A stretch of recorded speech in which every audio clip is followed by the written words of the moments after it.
Oh, that's put paid to any work for today. I was just going to have a potter about and a tidy up today. It is Saturday, bank holiday weekend. I've got a cramp in my back though. And I'm not doing anything today except lying here flat trying to get this cramp to piss off. Just cramping up. Ah. You sod. Oh, when I'm up, managed to lie there for a while and just let it go. I'll have some water because I think dehydration can lead to a cramp. I can't really say I've drunk that much over the last 2 days, apart from coffee, so I might be a bit dehydrated. Right, well, my back has put paid to any heavy work I was going to do.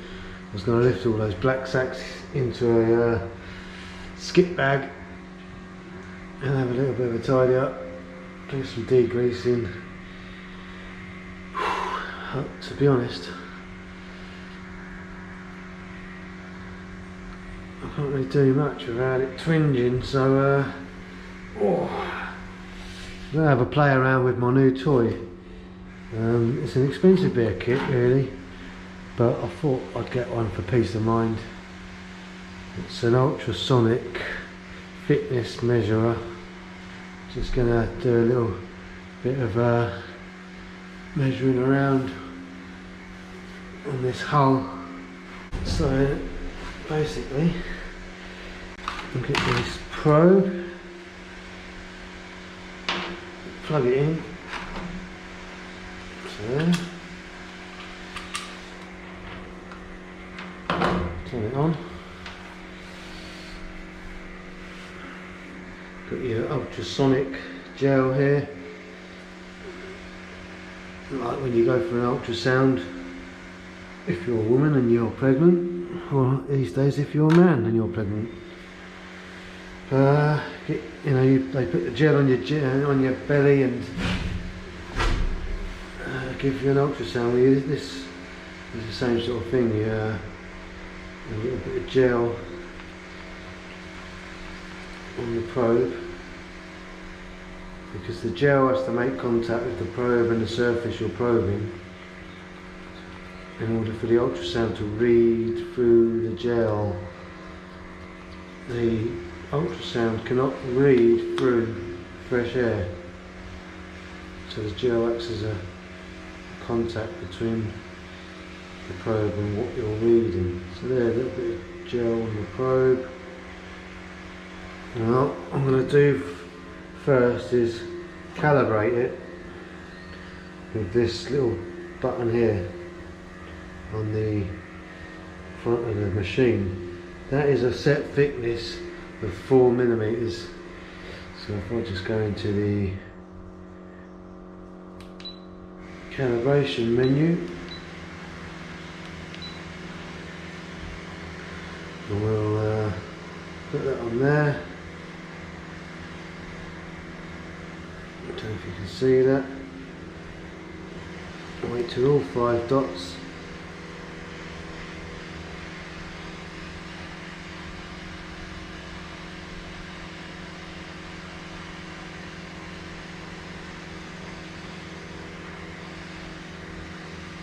There we go. It's 4mm, so that's now calibrated. So let's try a little bit of hull and see what it's saying.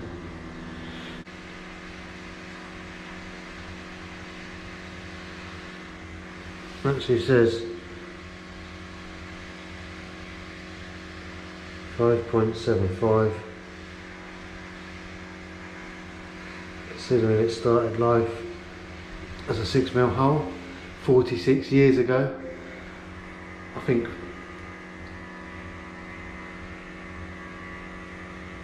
yeah, 1/4 millimetre is pretty damn good.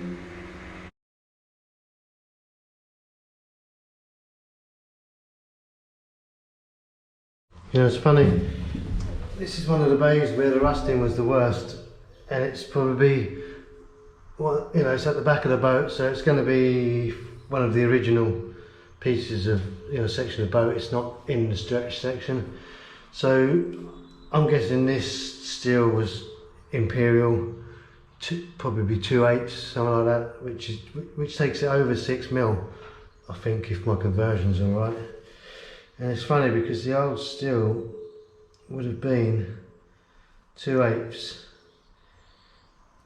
and even though it's lost all that rust, all that metal through rust from the 5 bilges that were the rustiest, I can't find anywhere that's less than 6mm. Oh, that's typical, isn't it? What's the chances of that? The one spot I find that's less than 6mm, that's got to be a pit, because that's 6mm all around that. Well, that's 5.7, 5.6, 6.8. Just goes to show you how it makes a difference just from moving it around within the size of a 10p piece.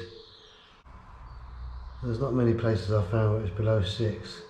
That must be a pit there. I fancy finding a pit the minute I turn the camera on it. But yeah, 5.31 there. The interesting thing is, when it comes to the new steel in the stretch section, this steel didn't have hardly any rust on it. It's the new steel from the new section. And my guess is that it started out as 6mm metric.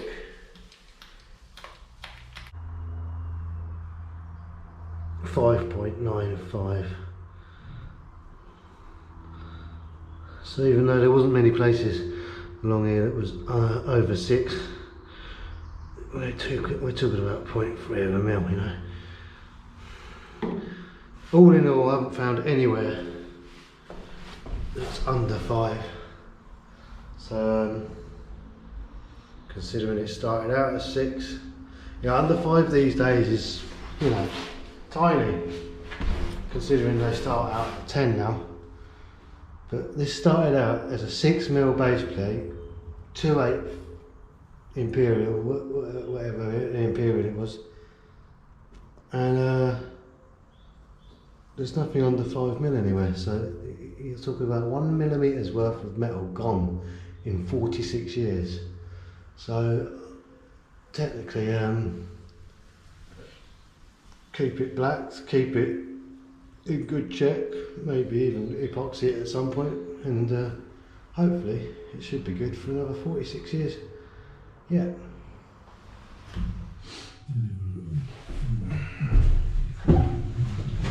Right, the back's feeling better. Little moves so anyway, a little better, a little less tense. I've got a big bottle of degreaser and some blue roll. I'm just going to go round, just give it a little bit of a going over. Really, I should have had a spray bottle to spray it and then just gone round with this wiping up the muggins here. Forgot to get a spray bottle, didn't I?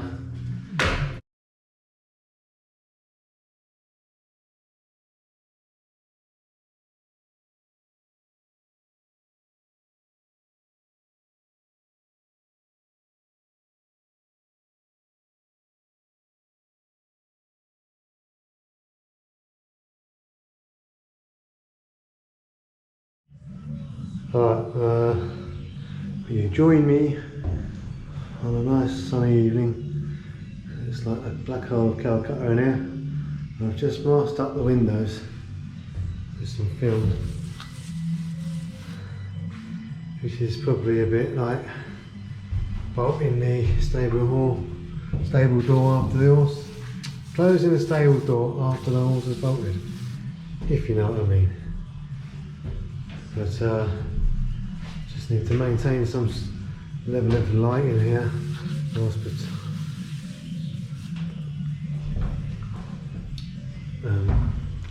Yeah, I'm not really worried about the windows. They're going to go but it's just to maintain the light levels. I can peel that film off after if they get any overspray on them. Yeah, it's just to maintain a bit of light here, otherwise it really would be dark.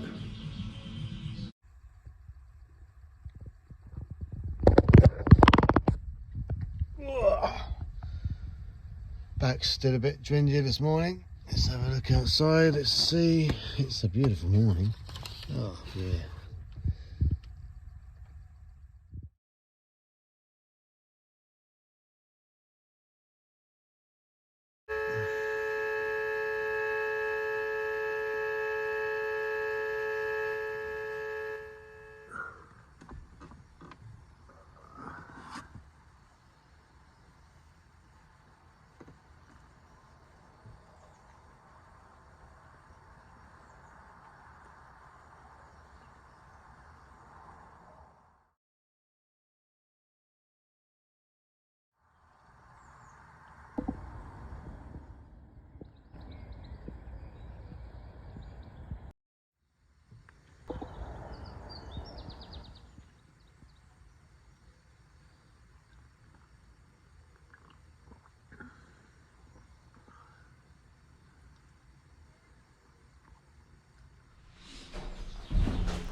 Right, I've been doing some research overnight and it turns out that 2/8 isn't really a thing, it's a quarter of an inch. Quarter of an inch steel, that sounds about right, that makes sense.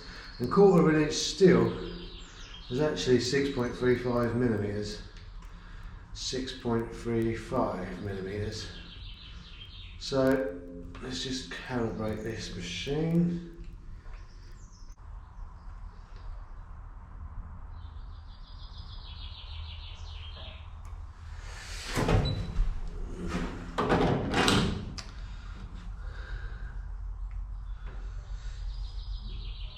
So 6.35 millimeters, and now we're looking at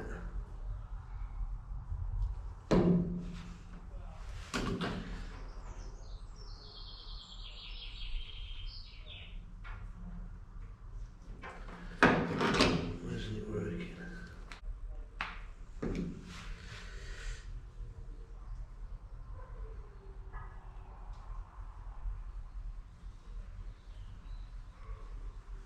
That there says 7.8,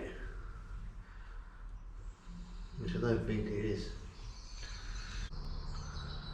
7.95 is still 7.95. That's still 5.39 there. Yeah, so we're probably dealing with a millimeters loss.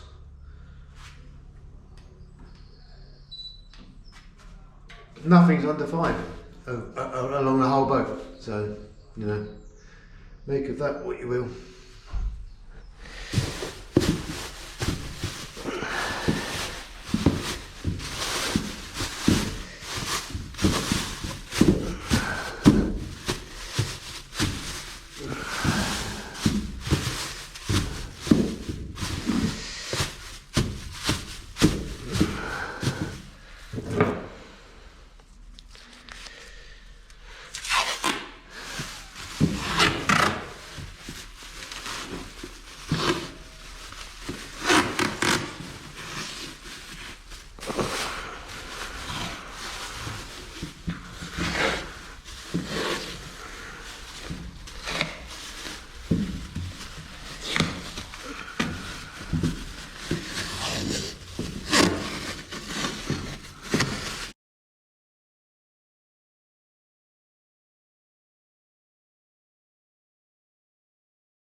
That's really fucking thick.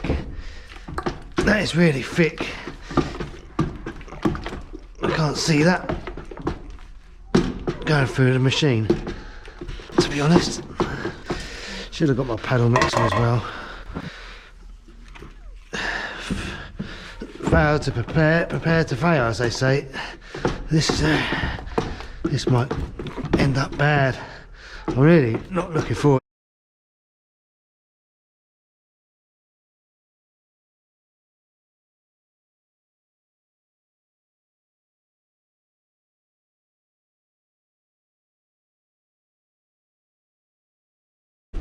So apparently the maximum viscosity for the machine is 150 seconds.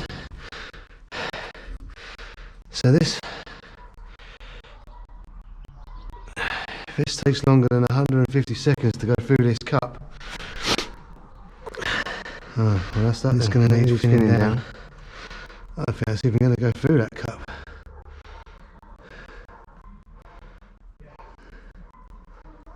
It's not even going through the cup.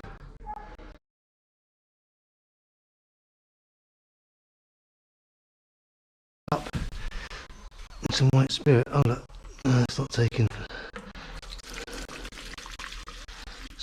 150 seconds to go through the cup. It's just dripping on the outside of it.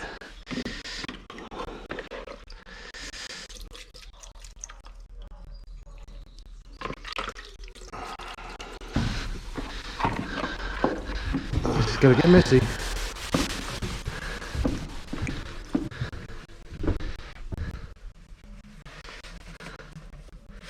This is going to get very messy very quickly.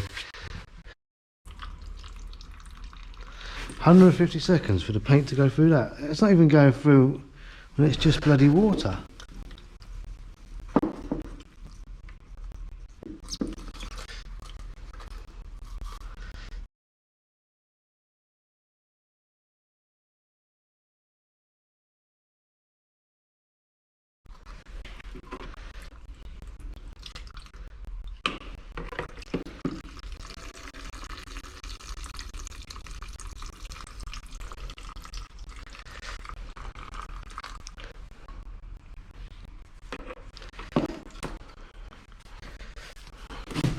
Right,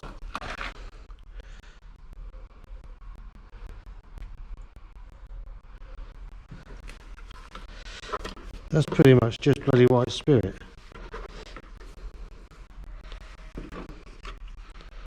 Let's see.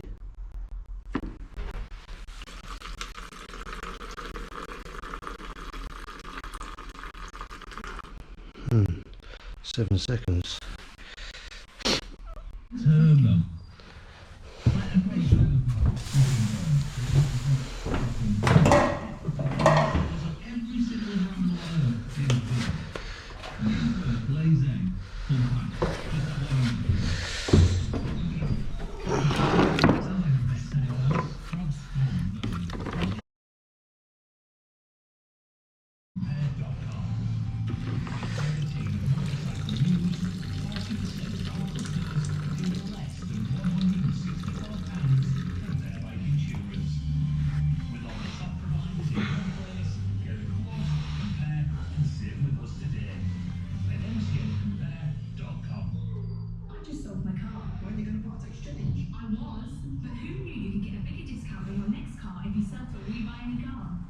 Trying to get the bloody paint to go through the cup. I suppose I've already put a load of bloody white spirit in there.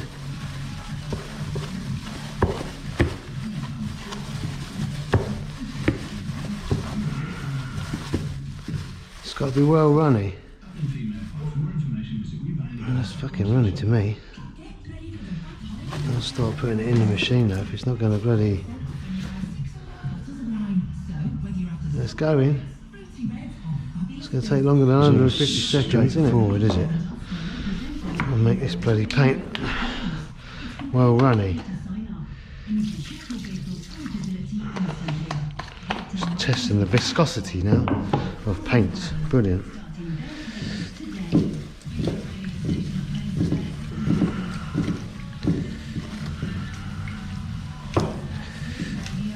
too flipping runny now, isn't it? It's still not going through the cup of its own accord. Cup now.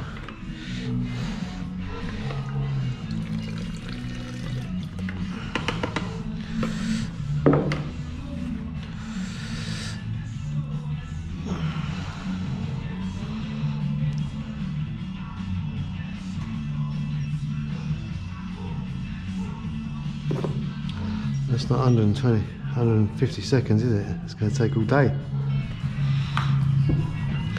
Well, this is supposed to be a time saver, but bloody hell. So everything, preparation is key, I guess. Yeah, nearly half a bottle of white spirit there, just on that little bit of paint we've got in that scuttle. And I think this is going to be too runny now. And you've got to start to question the effectiveness of the paint if it's too runny.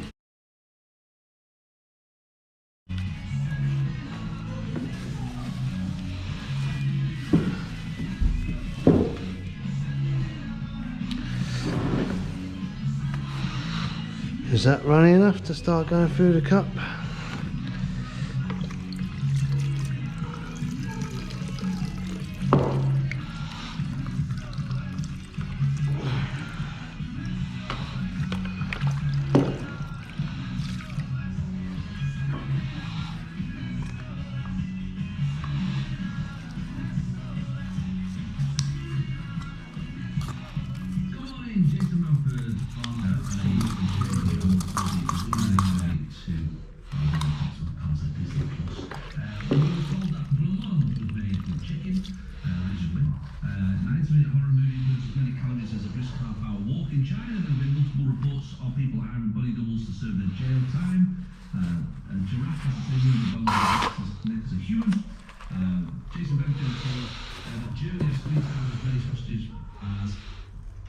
Cheeses.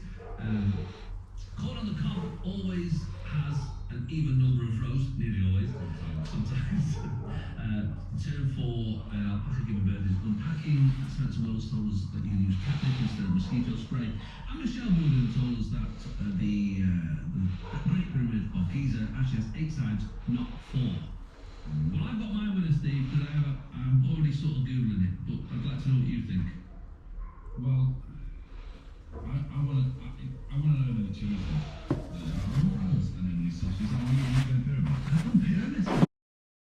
Alright, this is something that's going to take a little bit more thought. I thought if I just bloody got the primer, thinned it down, put it in the gun, job's a good one, but I've thinned that right down, and I've thinned it down with white spirit. I don't even think that's right. I think it's got to be thinned down with proper thinners, X-Lean or whatever it is. I can't even get this cup to work properly. I mean, that's just white spirit in there, and it just keeps clogging up. So how the bloody hell are you supposed to measure the viscosity or something, and it just keeps clogging up like that?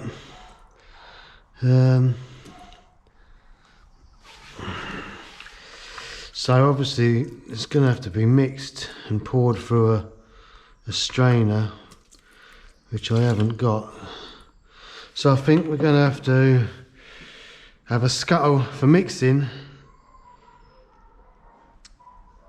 and then a scuttle that you can pour it in with a strainer on. So that's 2 scuttles just to decant the primer, and then we could be able to test the viscosity without it clogging up like it is.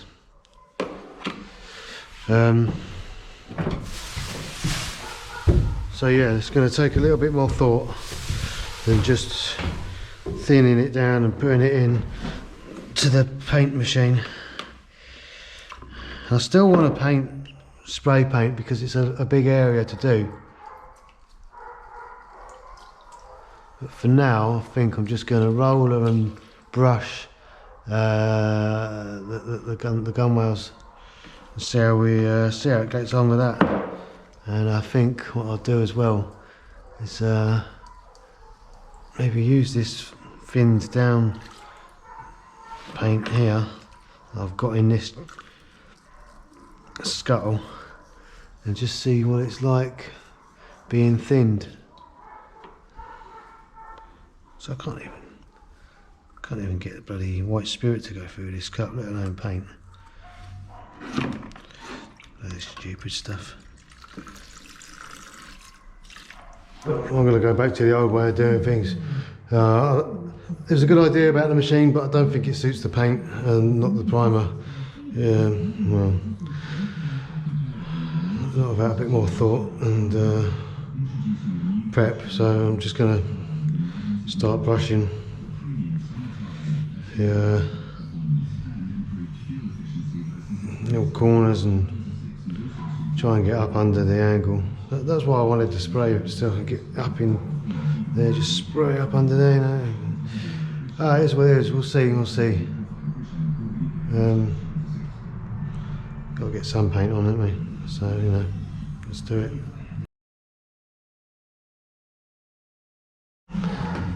So the other thought about spraying. So the other thing about spraying is I thought if I could just get like a mist coat, spray a mist coat all over there, and then I wouldn't, you know, because it is reacting with the bitumen, you know, what's left of the bitumen, and all you're doing really when you're brushing is just, you know, spreading. You're getting brush marks, and you know, it's really, you know, you're spreading it. And I thought if I could just get a mist coat across the whole thing, then that could dry, and then that would act as a coat, a base coat if you like, to then put a full coat on afterwards. This way it's just really difficult to work with, and I knew that from doing the ceiling, the roof. So the idea behind the spraying was to avoid just swirling the paint around when it reacts with the bitumen, which invariably it does. So the point of spraying it was to spray it at rather than slosh it around. Got the thin down stuff here, that seems to it goes on better. It's you know, easier to work with, obviously, but if I could get something sprayable, that'd be really nice, because this is just horrible.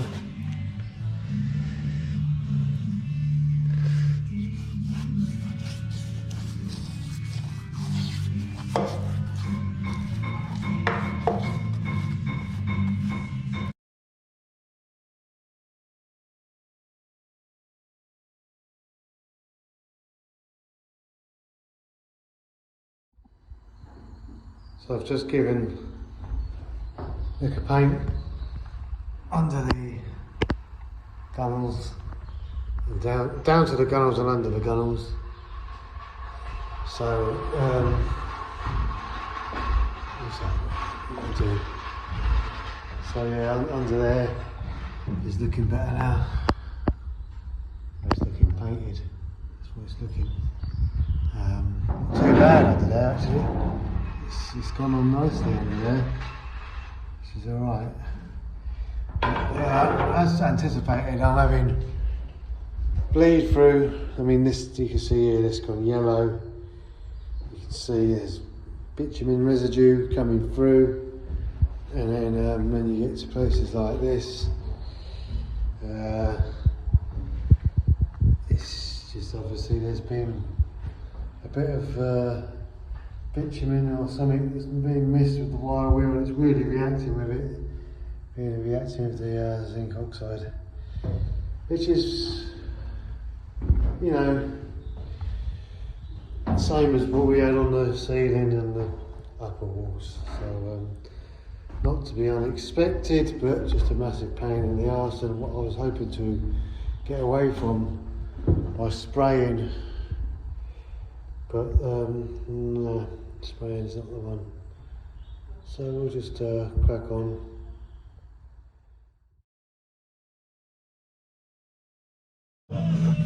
I've been messing about with a sprayer. I got impatient. Sometimes you just got to say, fuck it. And I've had some not too bad results actually. It's alright. Yeah, as predicted, yeah, in an ideal world the paint wants to be as thin as possible.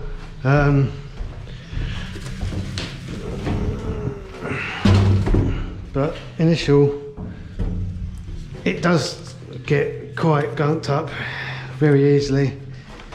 But here we go, I'll show you what we're doing.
It's a bit clogged up now, but you get the idea.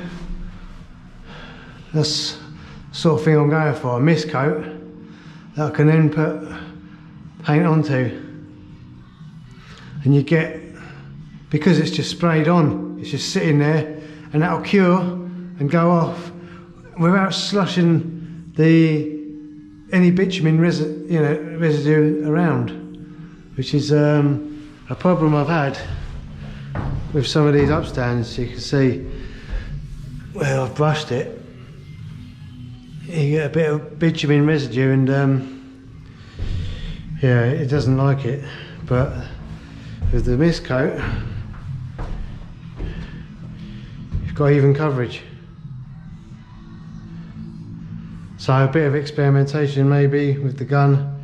It's not the ideal paint, and it's not the ideal viscosity, but this is what I was going for.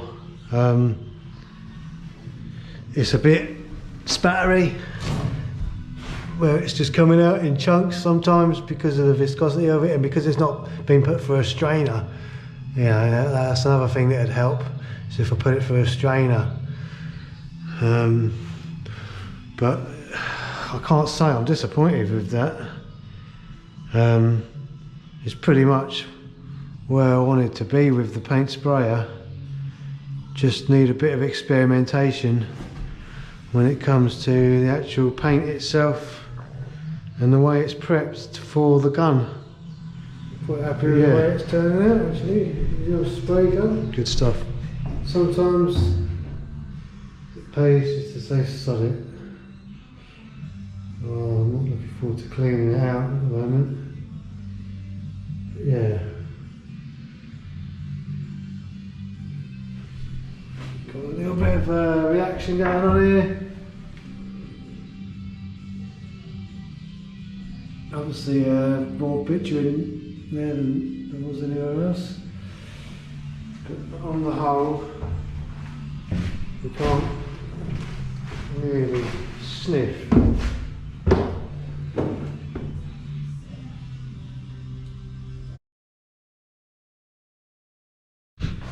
To be honest, the clean down process isn't too bad, apart from the lack of light in here, which I'm struggling with in general.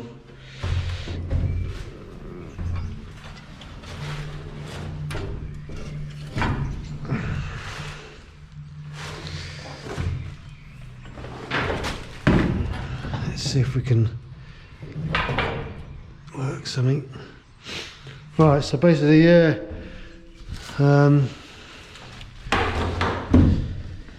filled the paint pot with white spirit, screw it on,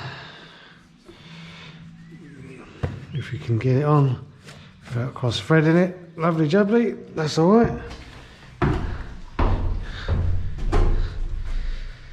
This is the case of plugging it into the hoover, turn it on minimum power,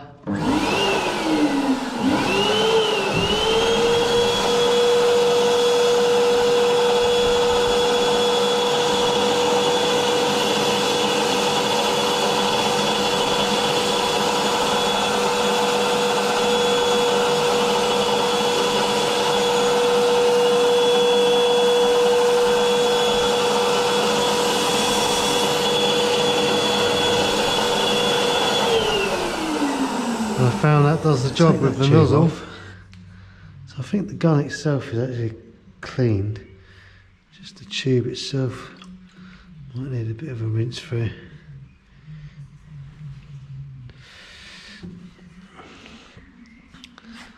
So that's the gun itself actually cleaned, I think. All that paint around there is just excess around the nozzle area. The actual gun itself is pretty clean.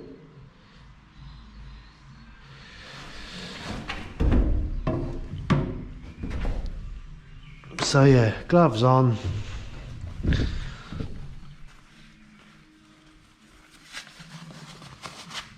Gloves on. Let's have a little squiz with a pipe cleaner.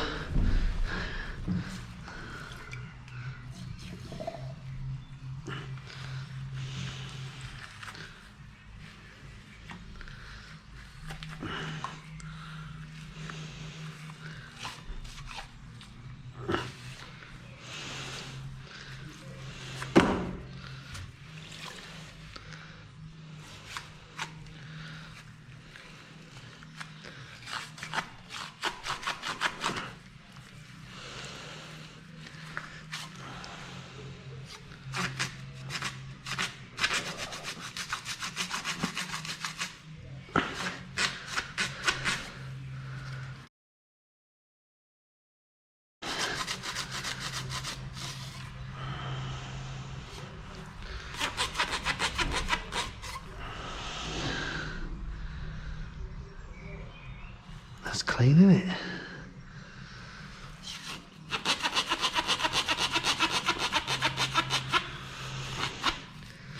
This thing here, get much cleaner in there. Let's give it a little whiz.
This stuff up. Oh dear, horrible.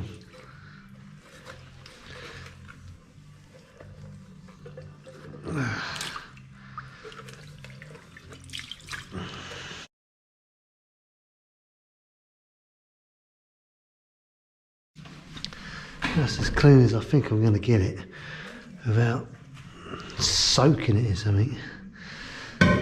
There we go. Alright, blue roll. Blue roll and rubber gloves.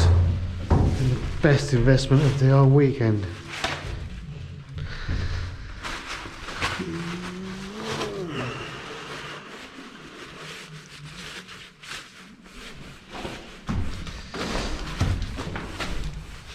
So it's the morning after the day before. Let's have a look.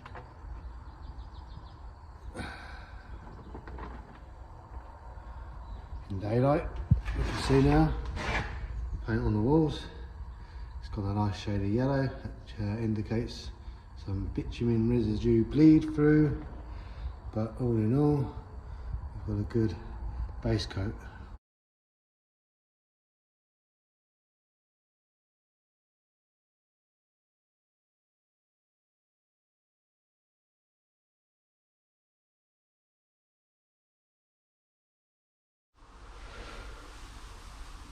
Right,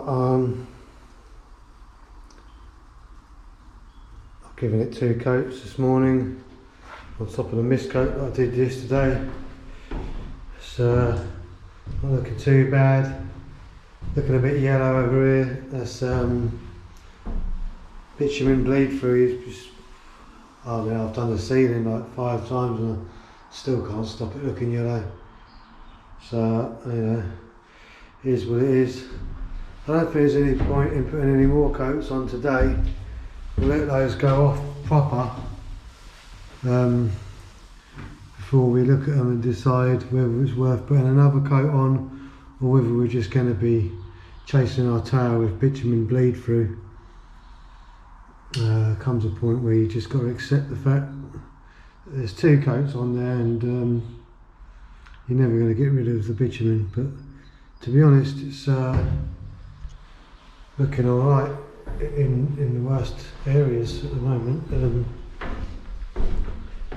Where we had the reaction there, it seems to be holding fire right now, so that's good.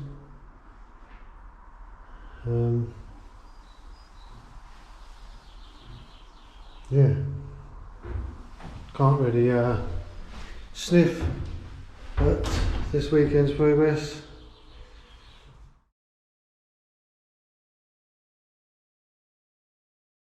The walls, which are looking good now. We've got up under there my torch. And you can see underneath there, it's all looking great.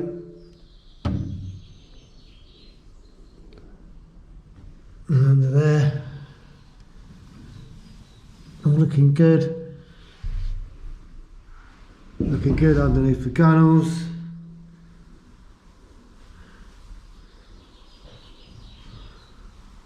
So yeah, looking good inside these areas. Got some proper paint coverage going on in there.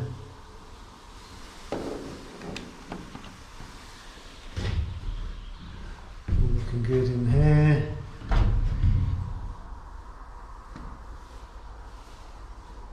Looking good where the floor is. All these welds now protected with some oxide.